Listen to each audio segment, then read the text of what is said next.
Ici, l'eau est translucide et le soleil de plomb. À Kirk, l'une des 1000 îles que compte la Croatie, les étrangers viennent de très loin pour profiter d'un climat idéal et d'une nature encore préservée. Un paysage idyllique menacé par des projets de forage lancés au large de la côte. Nedjelko, 75 ans, a passé sa vie entière ici. Il est inquiet pour l'équilibre de sa région. À vrai dire, ce projet est mauvais pour tout le monde. Tout sera en danger, la pêche et le tourisme principalement, et nous vivons tous de cela ici. Le gaz est puisé au large depuis les années 70 à l'époque yougoslave, mais le gouvernement cherche aujourd'hui à intensifier l'extraction. 10 zones ont été définies où les forages pourraient avoir lieu dès la fin de l'année. Les associations de défense de la nature condamnent un projet jugé catastrophique pour l'écosystème et des méthodes arbitraires de la part des autorités. Ils essaient de donner des concessions sans avoir demandé à personne dans les localités.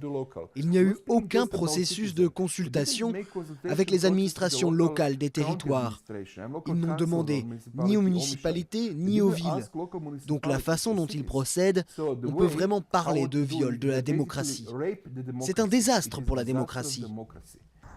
Après 6 ans de récession, le gouvernement espère que les forages pourront faire de la Croatie un hub pour l'énergie dans les Balkans.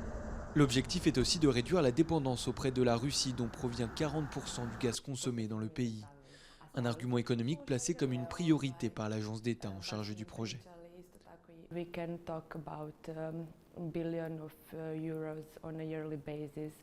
On peut parler de milliards d'euros chaque année en profit net pour le budget de l'État.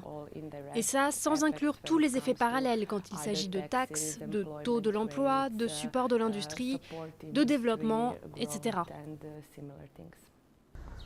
Dans un récent sondage, les Croates se sont prononcés contre les projets de forage à une courte majorité.